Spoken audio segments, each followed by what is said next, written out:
Okay, here we are, Matthew Russell Lee, Inner City Press, here at the Southern District of New York Courthouse. Today, Wednesday, December 11th, 2024. Now, there's a lot to be done, but there's a brewing battle of the Titans. In one of the Sean Combs civil cases, Jay-Z was named. We reported that first. It happened on Sunday night. Well, there's been further developments, of course. Jay-Z has appeared in the case by means of Alex Spiro, the lawyer for Eric Adams and others, who's gone on said that the Jane Doe has to have her name disclosed and the case should be dismissed, and this is a shakedown. That's a word that he used yesterday in the filing. Well, Buzbee, the Buzbee firm of Texas, responded saying that these filings are totally improper. They're essentially press releases masquerading as legal argument.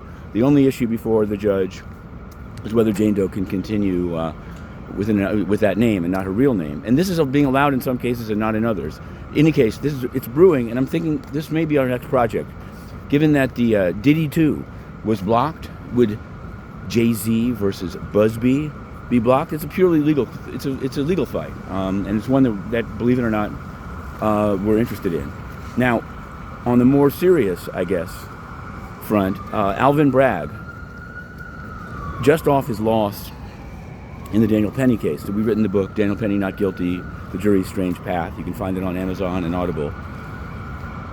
He's in an 82, his office, of course, in an 82-page filing has said the case against Trump should not be dismissed.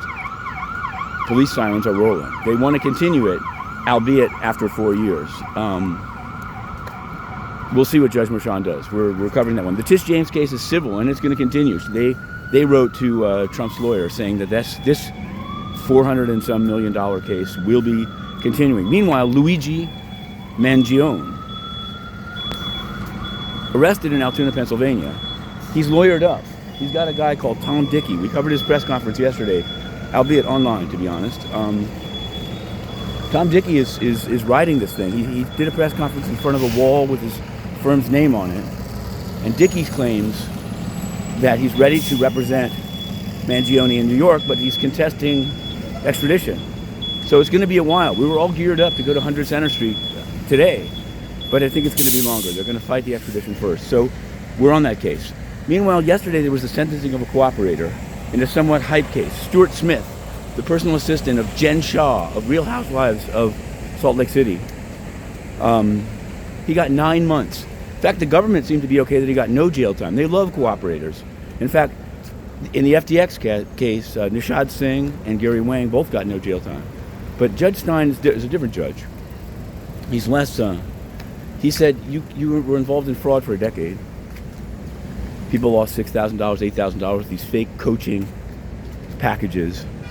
So Stewart's going to do 9 months. Some people were surprised, said he should have done as much as Jen Shah. Some people said he shouldn't have gotten anything. I don't know. I didn't see anyone say that.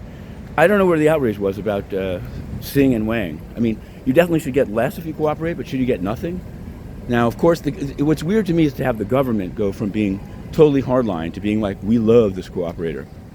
It's convenient, but I don't think it's consistent with the rule of law. In any event, finally, we're approaching the courthouse now, so we'll say the UN. We've continued to pepper them with questions. They've continued to not answer.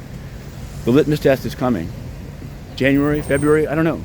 We'll see whether they can be held to account for their long...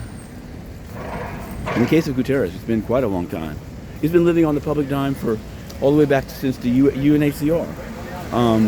And now it should be coming to a close. He's going to be for sale on Friday at Cipriani, and we'll have more on the UN then. But for now, we're going into SDNY. To be continued, Inner City Press.